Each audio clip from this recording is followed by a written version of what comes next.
Bonjour, Danny Gagnon. Nous sommes le 7 novembre 2020. Ma première vidéo porte sur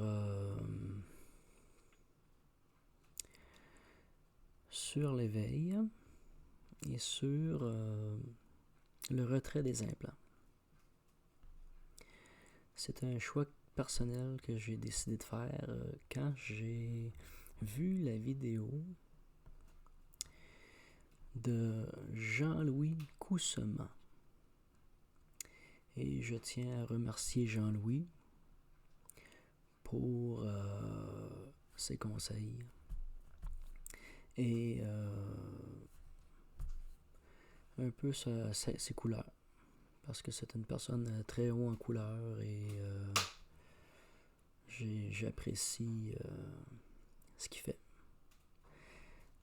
Donc, je vais prendre le temps de lui montrer aussi la vidéo et peut-être que je vais sortir sur le cheminement que j'ai fait suite à ses conseils. Et je vais d'abord vous parler de mes expériences personnelles étant plus jeune, plus enfant et jusqu'à la décision, si on peut dire, de faire le cheminement, le parcours que j'ai choisi de faire, de retirer les implants et d'aller mettre mes bottes et de prendre le chemin. Alors, depuis que je suis jeune, j'ai des ressentis particuliers, où je dirais au niveau clair auditif, clair visuel, j'ai des visions, j'ai des personnes qui me parlent, j'ai des voix un peu comme ça, je fais des rêves comme tout le monde, je fais des songes. Bon, alors, je parle de songes, je parle de rêves éveillés. Donc, je suis debout et je suis simplement en réflexion et tout soudainement, il m'arrive des flashs, il m'arrive des visions qui ne m'appartiennent pas, que je ne peux imaginer. Ça sort de où, je ne sais pas. C'est un peu comme dans les rêves, c'est pas mal semblable. Dans les rêves, on ne contrôle pas forcément le rêve, à part de pouvoir s'en extirper à certains moments, parce que c'est souvent des messages, c'est souvent par les guides un peu qui essayent de nous aider ou nous guider. Dans d'autres cas, c'est pour nous torturer ou nous infliger certaines choses, mais de façon générale,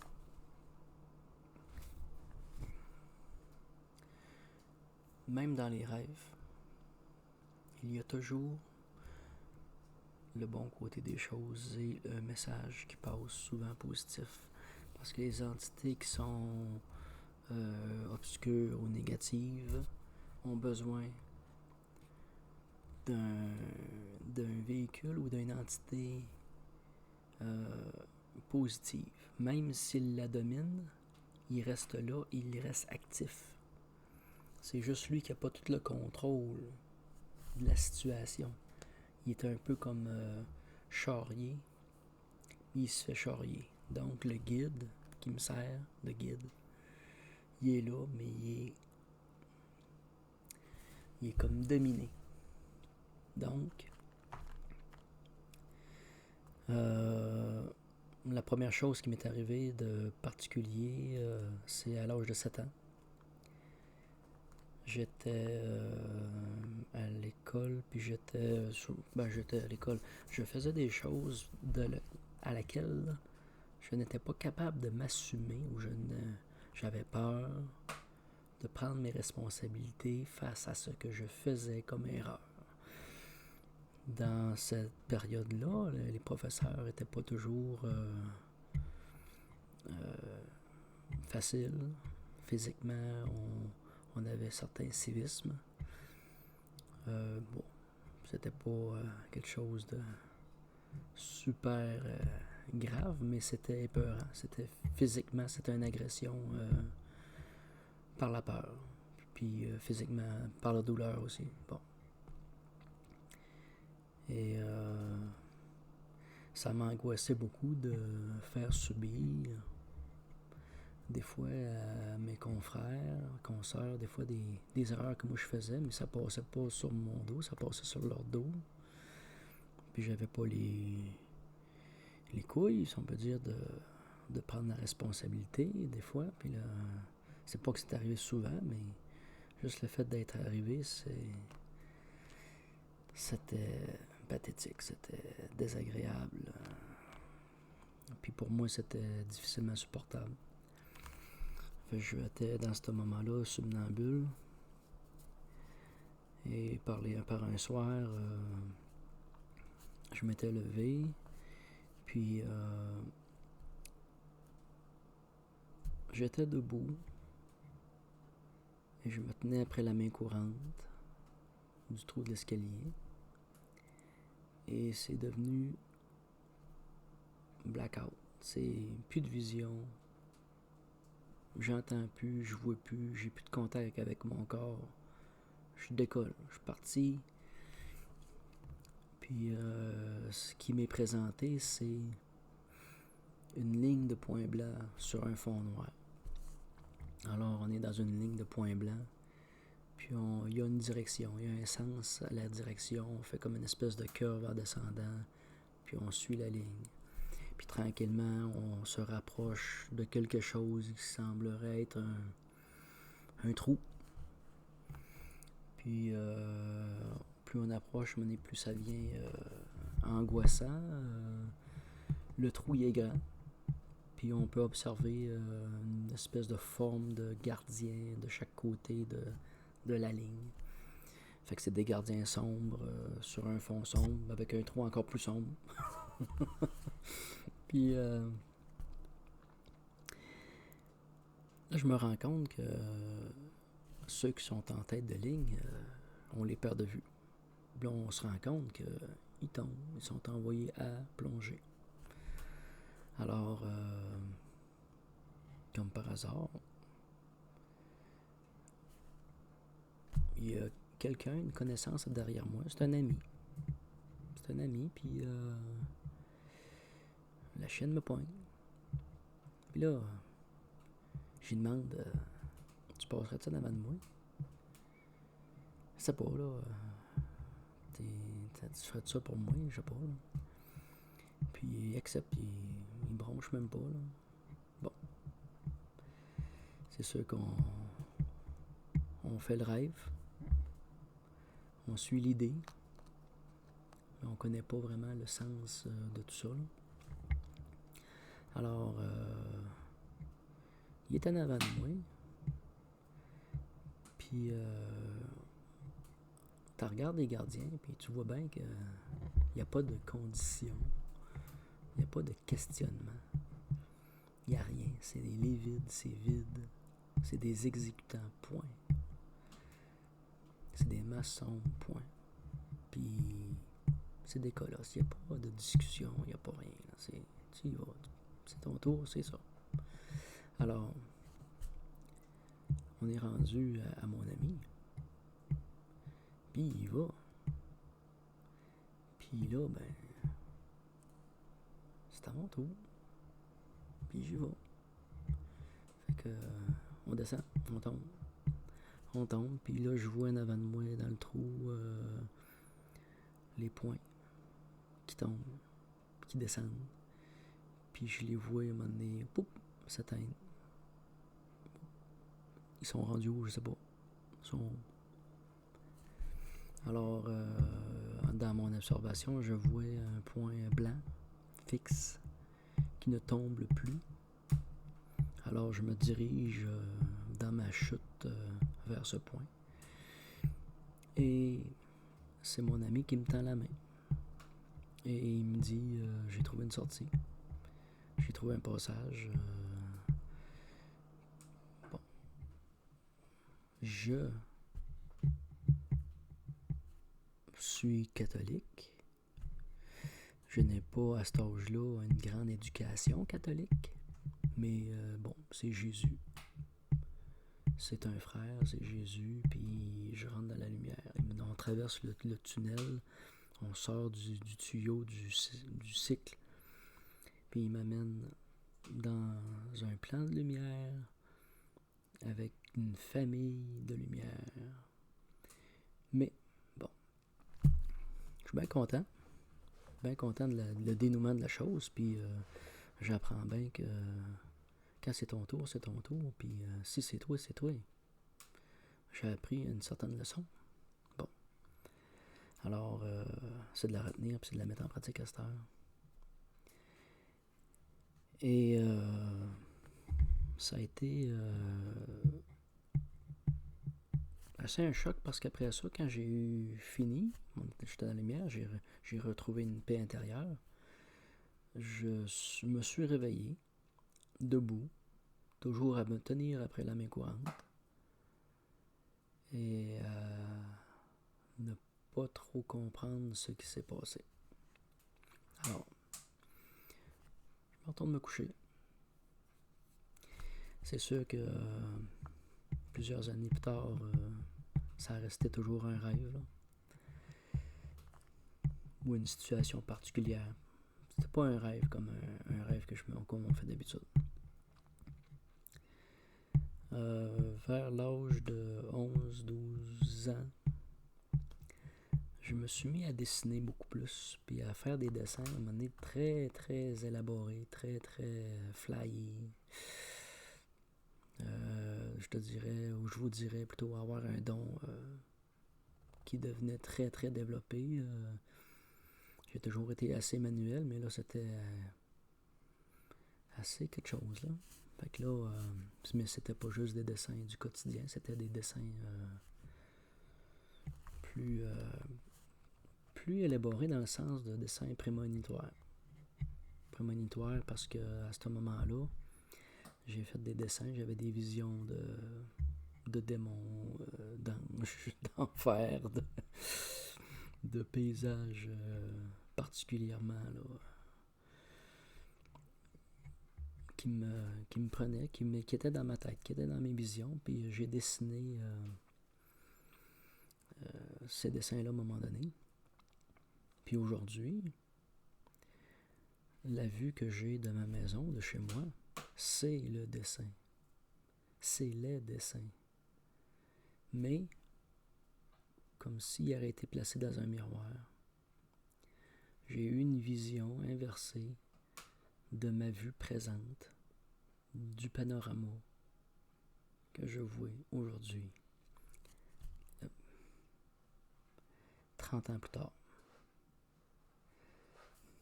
Mais ça a été une période particulière parce qu'à partir d'un certain moment donné, je me suis posé la question. J'étais assis sur le bord de mon lit, puis là, j'aime la couleur bleue. J'aime telle affaire. Puis à un moment donné, un mois plus tard, j'aime le vert, j'aime d'autres choses, j'ai d'autres projets, j'ai d'autres ambitions. Puis à un moment donné, ça change. Là, j'écoute certaines musiques, certaines choses, mes goûts ont comme changé. Puis tu t'en rends pas trop compte, mais après un certain moment donné, tu te dis, wow, ok, qu'est-ce qui se passe? Il me semble, là, ok, il y a quelque chose qui se passe, là. Je regarde autour de moi, je suis quelqu'un qui est un peu matérialiste, là. J'ai des objets autour de moi, j'ai des objets dans ma chambre, j'ai des objets un peu partout, comme ça. Puis il y a des choses qui, à un certain moment, me correspondent, et en d'autres moments, il y a certains intérêts qui changent, et c'est d'autres objets qui me correspondent. Et je me suis mis à m'analyser ou à analyser mes pensées, puis à essayer de comprendre un peu pourquoi j'étais changeant. Pourquoi je changeais.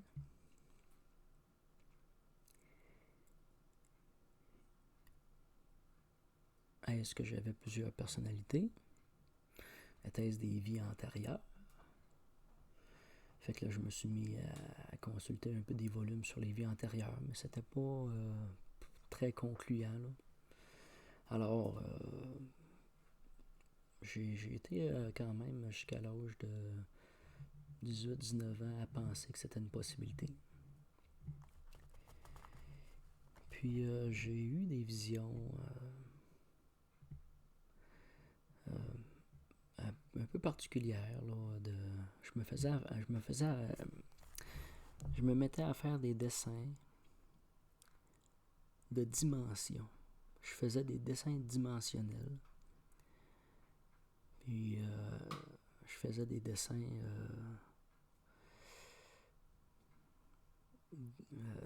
d'équilibre, de vide, de mort. J'étais assez, assez inspiré de drôles de façon. Puis un travail d'art plastique que j'ai toujours encore aujourd'hui, c'est il fallait faire un masque.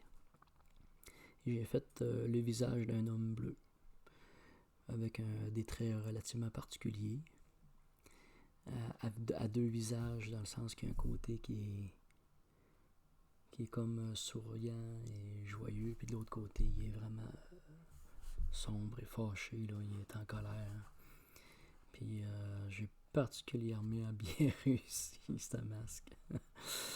Mais l'histoire de l'homme bleu reste un peu pour moi un mystère, parce qu'on entend des histoires d'hommes bleus sur différentes histoires. Je vous dirais peut-être une ancienne espèce terrienne qui était des hommes bleus et qui ont été éradiqués. Mais en quelles circonstances, en quelle situation, ça reste très nébuleux. Mais j'ai une vision d'homme bleu. Ok.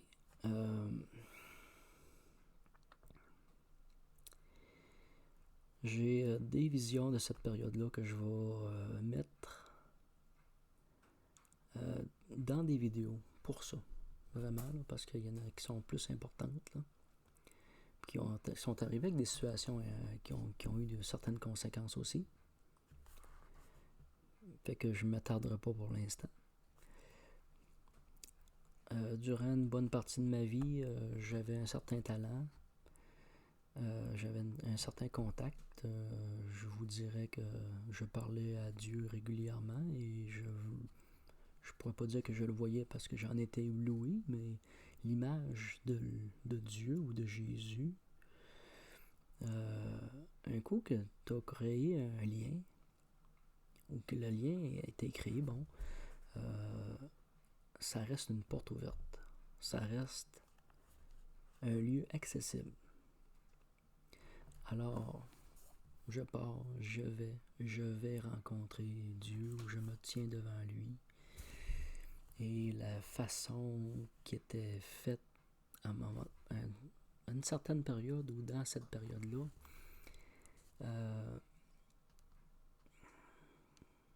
c'est qu'il y a quand même un éblouissement extrêmement important. Et la position que je devais prendre était allongée face contre terre. Je pourrais même dire à la limite les bras ouverts en croix, comme on voit vraiment dans les films. Là, c'était vraiment une position parce que dans cette position, je n'avais juste qu'à me pencher et je recevais sa lumière. Et dans la lumière, et quand on reçoit la lumière, tu es en état de lévitation. Tu es comme... tu te penches, tu te prosternes et tu t'élèves dans la lumière. Je me suis posé la question souvent, suis-je un porteur de lumière? Ai-je été appelé à jouer ce rôle vis-à-vis cette personne-là? Il m'est arrivé souvent des vacheries, des affaires un peu compliquées, puis à un moment donné, je me suis dit, garde, mais que je monte, là. Je ne serai pas assis à droite ni à gauche, je vais être assis en face de toi, là. Puis on va se parler dans les yeux, ok? On va se parler d'un cas de yeux, puis on va se dire les vraies affaires. Là. Tu me fais chier en Christophe Colomb. On s'est pogné, il s'est fâché. Puis ça a été particulier parce que ce qui était très lumineux est devenu beaucoup plus sombre. Juste l'éclairage autour de moi a changé. Bon. Ma vision des objets, des choses était plus sombre. Tout était plus sombre. Mais j'ai pris ma décision, puis regarde, pendant 2 ans, il ne s'est rien passé. Fuck all. Puis à un moment donné, c'était revenu, puis c'était revenu avec une distance. J'étais plus distant. On se respectait à distance. Puis on restait comme ça, puis c'était correct. Puis j'utilisais mes capacités à l'occasion, j'utilisais mes dons à l'occasion. Puis moins je m'en servais, mieux ça allait. Donc, par une bonne partie de ma vie, je me suis caché. Je me suis caché, pas que j'ai arrêté pour moi-même, j'ai continué à garder un lien. Puis ça m'a toujours servi, mais moins pour les autres. Alors, jusqu'à ce que je rencontre mon amie Carole. Puis Carole me demandait, on parlait d'extraterrestres, de paquet d'affaires. Puis ça fait 3 ans à peu près de ça, 2 ans et demi, 3 ans. Puis lui, là, il était à côté dans le questionnement, puis le complot mondial, et ainsi de suite. Là. Puis ça faisait déjà plusieurs années que lui, là, il voyait qu'il se passait des affaires, puis il se posait des questions, puis il cherchait. Là. Fait que là, on se parle, puis là, je dis, regarde, moi, la Trinité, là, je la pratique tous les jours. Pour moi, la Trinité est une action. La Trinité est une action entre les personnes. Et, comment je pourrais dire ça? C'est moi. C'est une entité autre et une autre personne. Puis le message que tu n'entends pas va être donné par l'autre interlocuteur ou l'autre personne qui va le dire, même sans s'en rendre compte. Il va le dire sans vraiment réfléchir à ce qu'il dit. Il dit des informations que tu attends. Tu vas te poser des questions. Tu cherches des réponses. Oups, à un moment donné, tu écoutes une émission, il y a un petit bout. Flow, les informations rentrent. Tu arrives avec une autre question, un autre message. Quelqu'un te parle, il te donne quelques informations de même, quelques brides d'informations ici, quelques brides d'informations là. Puis la réponse te vient comme ça. Ça te tombe quasiment du ciel, ça te tombe des mains. Puis ça, c'est l'action de Trinité. C'est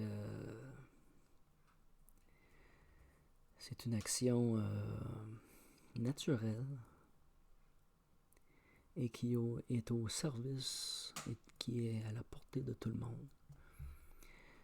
J'ai rencontré des gens qui m'ont parlé du livre La Connaissance. Puis quand on a parlé de ça, c'était comme une simple réalité dans le sens que c'était évident qu'il existe un lieu d'information ou une structure informationnelle où que tu n'as qu'à demander et tu l'as. Tu n'as qu'à demander. Tu te poses des questions, puis les réponses te viennent si tu sais écouter, si tu sais être observateur, puis ouvert à travers tous tes rêves, ta vie, les gens qui t'entourent, puis t'as pas besoin d'aller loin, là. Toutes les réponses te viennent. Puis si t'es assez éveillé, là, t'es capable de parler quasiment avec eux autres,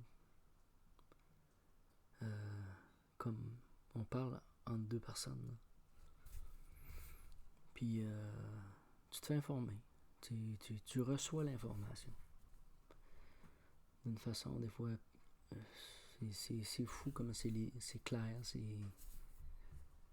c'est un peu fou. Tu comprends pas, tu vas le comprendre plus tard, mais c'est ça.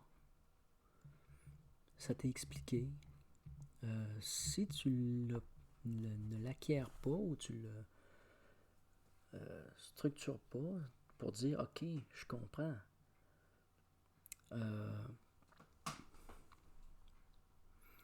Comment je peux dire ça? C'est un cheminement. La compréhension est la finalité d'un chemin et le début d'un nouveau départ.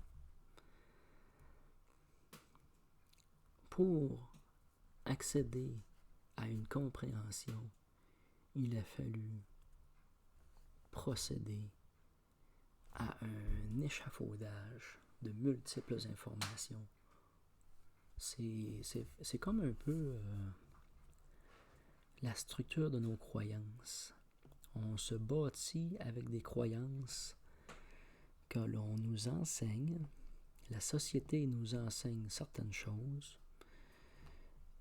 Et c'est à nous d'y croire ou ne pas y croire. Mais il y a aussi la structure de croyances que nous autres, on se donne en dehors du système, de la société. Si tu es assez wise ou si tu es assez extériorisé à cette société-là, puis tu t'en extériorises, tu veux pas trop embarquer dans ça parce que ça te fait chier, tu l'avoues la vie, puis tu es capable de t'en faire une idée par toi-même, puis tu es capable de la penser par toi-même. Puis tu n'as pas besoin d'être un adulte pour comprendre ça. Il y a bien des enfants qui comprennent ça. Bien des enfants qui comprennent que d'aller à l'école, là, puis d'apprendre certaines choses, là, ce n'est pas un tout. On aura l'occasion d'en rediscuter dans un autre sujet encore. Alors, mon ami Carole me confronte.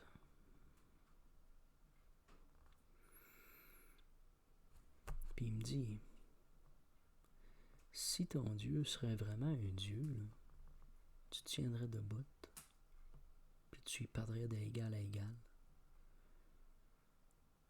Tu ne serais pas abaissé. J'ai pas envie de chercher à dominer ou j'ai pas envie de confronter non plus. Je peux y retourner le voir. Je peux poser des questions. Je peux aller simplement le voir. Puis le regarder dans les yeux peut-être, là, tu sais. Non, mais à la limite, à un moment donné, là, quand tu te parles entre hommes ou entre personnes, gens civilisés, là, tu te regardes dans les yeux. Tu te regardes dans les yeux. C'est dans l'œil qu'on voit l'homme. Fait que, on y va. Puis je pense pas l'avoir revu. Il était là, j'avais des liens avec lui encore. Mais, visuellement, il se dérobait à mon regard. Il se dérobait à mon regard.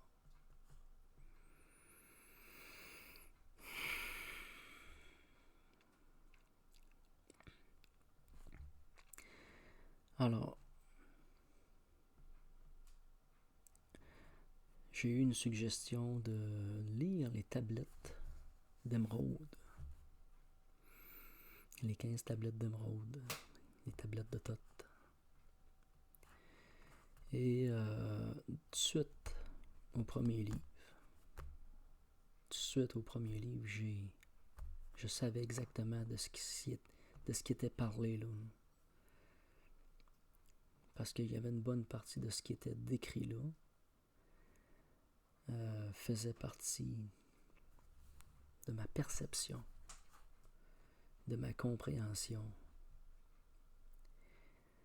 Ça venait juste confirmer beaucoup de choses.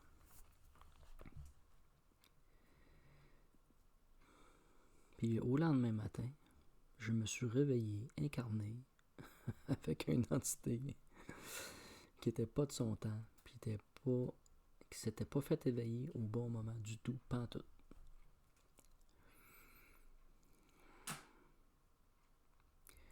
Je n'ai pas parlé à ma blonde, elle va le savoir, là. Mais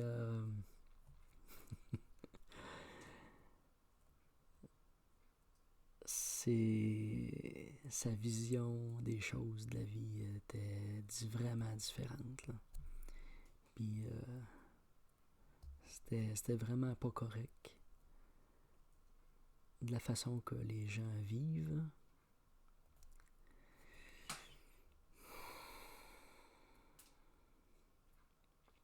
Et comment ils sont enclavés dans leur tête. Parce que lui, dans sa tête, là, il était libre. Puis il venait changer bien des affaires. Lui, il s'en venait, là, puis il changeait bien des affaires, là. C'était un créateur, un constructeur. La connaissance, là, il était capable, il avait la capacité de gérer une société entière, puis de la diriger, puis de l'aligner, avec des visions, puis des perspectives, un dynamisme gigantesque. Je ne me suis pas laissé. Je suis resté. Puis doucement, au fil de la journée, il s'est éclipsé. Mais ça a été une expérience surprenante. Je ne m'attendais pas à ça. Puis, pas longtemps après, c'est là que j'ai vu les vidéos de Jean-Louis Coussement. Puis, moi, des implants, là, je connais rien là-dedans, pantoute, là. Je sais même pas que ça existe, d'ailleurs. J'ai vu le film de la Matrice, là. Mais moi, dans ma tête, là, des implants, là, puis des affaires de même, là, c'est des films, là. Donc, les implants, c'est comme des relais. Des relais pour se connecter et interagir à différents niveaux du corps, de différentes façons. Et on est influencé, c'est ça, de différentes façons. Et par beaucoup d'énergie. Ça fait que la façon de procéder était de se servir d'un pendule que je me sers, plus les dons personnels de chacun. Les dons personnels, comme on m'a dit, il ne s'agit pas de mettre ses bottes puis de partir puis d'y aller, là. Non, il ne s'agit pas de ça. Si tu t'embarques pas dans des histoires de même sans être chaussé un peu, là. C'est un peu... et il y a beaucoup de moments que j'ai été bien accompagné. Bien accompagné, sans dire que c'était forcément dangereux, parce que ça pouvait pas être pire que d'être en total prisonnier en totalité, là. Tu peux pas être pire que de pas être éveillé. Ne pas être éveillé du tout, c'est comme être dans le champ. Parce que ta ligne de vie ou ton plan de vie, si ça, c'est le sens de la vie, tu dois rentrer dans le sens de la vie. Tu rentres dans le sens de la vie. La société d'aujourd'hui est déphasée. On vit pas dans le sens de la vie. On vit pas, on est à l'extérieur, on y touche à peine. Le sens de la vie, là, il faut le retrouver. Il faut le retrouver.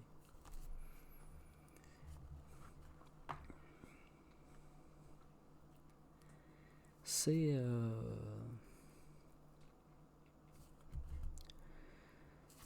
donc le chemin que j'ai décidé de prendre, puis de l'essayer, de me servir de mes capacités.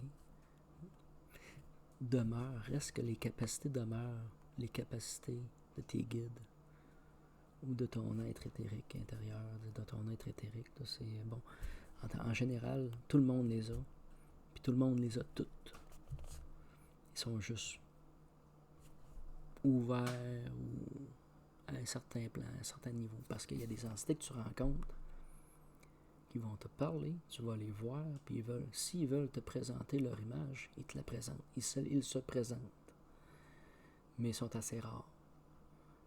Ils sont assez rares parce que leur vraie image, leur vrai nom, puis encore leur nom, puis même à ça. Avant les noms, il y a le sentiment de l'être. Ce n'est pas un mot. Le mot n'existe pas. Alors il y a un sentiment. Puis je dirais aussi que ce n'est pas seulement des mots, c'est des chiffres. Il y a des entités qui sont des chiffres. Comme tu arrives avec l'oméga, qui est une entité vraiment particulière.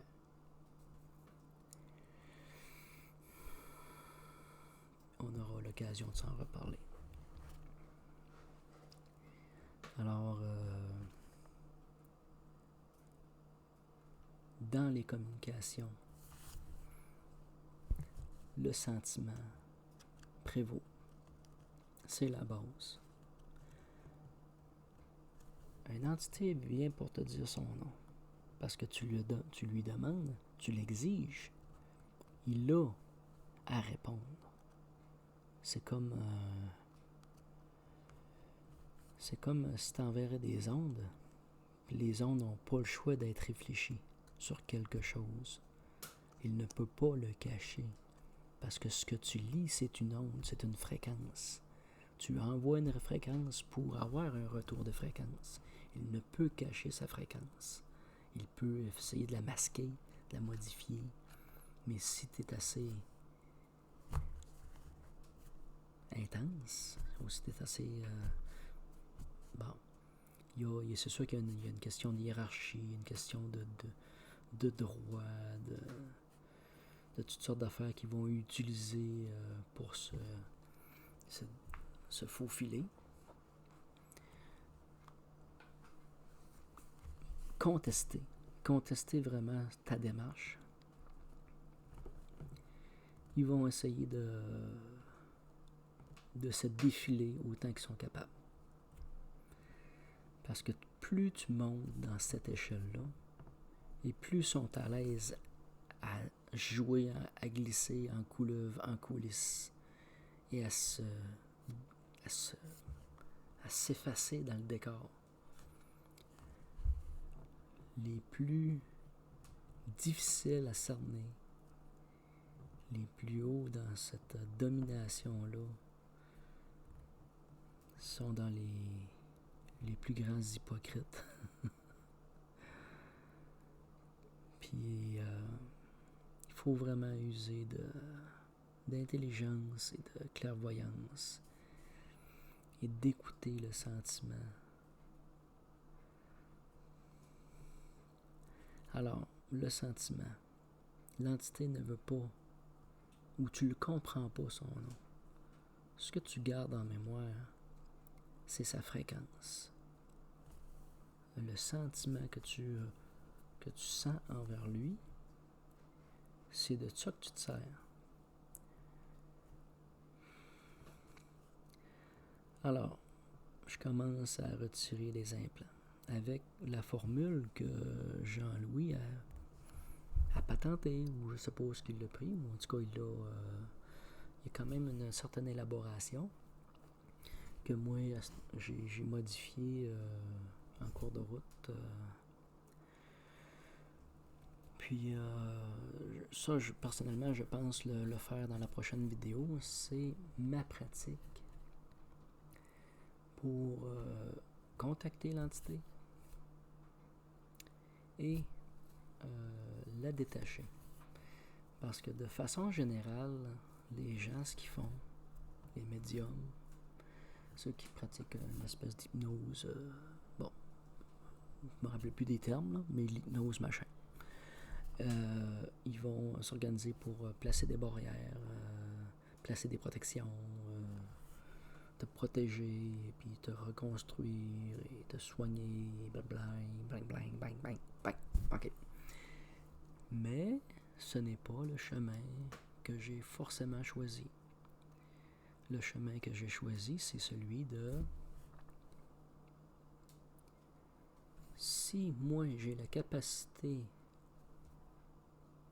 de faire partir cette entité de ma personne, j'ai la capacité de le faire sortir de toutes les personnes, de tous les êtres vivants qu'ils ont sur leur jaune, sur leur joue, qui sont prisonniers d'eux. Parce que dans ces entités-là, on parle d'entité ancestrale, on parle d'entités reliées au nom de famille.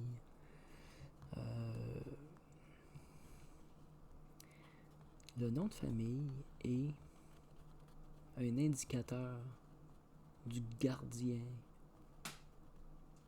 si on peut dire, la famille est prisonnière de cette entité-là. Le nom Gagnon, il y a une entité reliée à ça, et c'est un nom particulier, puis ce n'était pas un nom facilement disable, alors il l'a dessiné, et c'était des symboles mathématiques.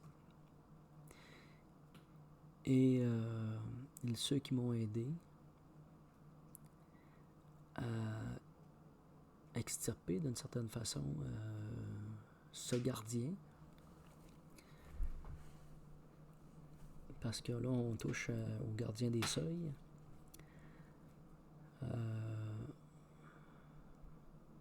J'ai eu un cheminement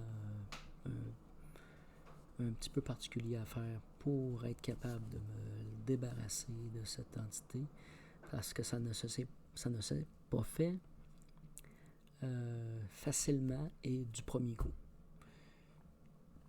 Il a tenté à plusieurs reprises de revenir et d'agir. OK. Alors, c'est une des entités avec laquelle j'ai eu le plus de difficultés. C'est celle qui porte le nom de famille. Et le latin est une très grande source d'indication de ces entités dominatrices. Il y a comme une espèce de regroupement ou de clans qui se sont partagés pas les citoyens, mais les vaincus, les sociétés vaincues. À partir du moment qu'ils ont été dominés de la façon peut-être physique, dans la violence, et qu'ils se sont ou qui ont ployé le genou ou qui se sont livrés. Beaucoup de gens ont été renommés. On les a fait porter un nom. Et c'est des entités qui un peu récupèrent, si on peut dire, le trésor. Le trésor étant l'âme.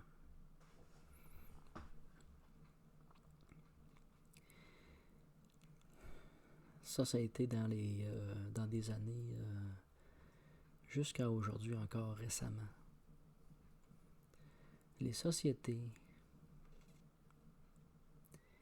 qui ont imposé leur domination sur le monde, qui ont imposé leur langue, leur culture, qui ont toutes éradiqué toutes les connaissances ancestrales de ces communautés-là, qu'elles soient indigènes ou relativement civilisées, ils ont été souvent soit tués, éliminés, ou si tu te pliais, ou t'étais casé, là.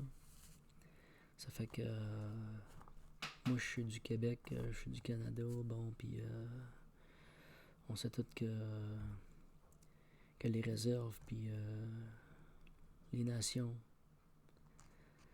ont subi des préjudices sans commune mesure. Ça dépasse le raisonnable.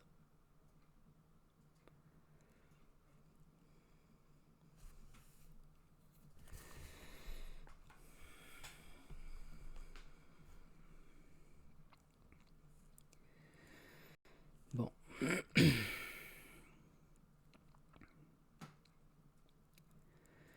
Je dirais, pour l'instant, parce que là, on va être rendu dans une étape où on va pratiquer certains rituels, d'une certaine façon, de comment je procède, comment j'ai procédé au départ et comment je procède aujourd'hui, et comment j'en suis venu à ces procédures-là. Et je vais le refaire dans une autre vidéo. Mais ce que je peux dire aussi, que j'ai oublié de dire tantôt, c'est que il existe une bibliothèque d'information globale, mais il existe aussi une bibliothèque d'incantation globale. L'incantation est une séquence fréquentielle vivante. L'incantation, t'as pas besoin de la retenir, t'as pas besoin de l'écrire, comme l'information. L'information, la vraie information, ne s'écrit pas. L'incantation vivante, l'incantation ne s'écrit pas non plus. Parce qu'elle est propre à l'individu qui l'incante. Quand j'ai besoin d'une incantation, quand j'ai besoin de me protéger ou de me sortir d'une certaine situation, je demande l'incantation. Je demande l'aide à. Et parfois, je vais faire des incantations et l'énergie qui arrive est un égrégore ou un regroupement qui ont créé un égrégore. Et cet égrégore-là elle a une certaine puissance. Ce regroupement-là, ensemble, forme une puissance et une aide. Puis, t'en as pour tous les goûts, là. Fait que ça sert à rien d'écrire l'information. Ça sert à rien d'écrire l'incantation. Il s'agit de la laisser t'habiter. C'est comme de demander le nom à une entité. La première lettre. Ok, c'est quoi la première lettre? C'est quoi le premier son? C'est quoi Puis le son, il vient, le son, il se cristallise, il se fige, il se détermine. Et vient les seconds sons, les prochaines lettres, et tu les confirmes. Si tu as une certaine difficulté à les finaliser, tu peux toujours le confirmer avec ta béquille. Reste que c'est une béquille qui est relativement, on peut pas dire peu fiable. Ça dépend toujours des circonstances, des moments, des énergies en présence. Parce qu'il y a certains moments donnés que j'ai pas le choix de la prendre et de la mettre de côté. Parce qu'elle me sert pas. Elle me sert pas.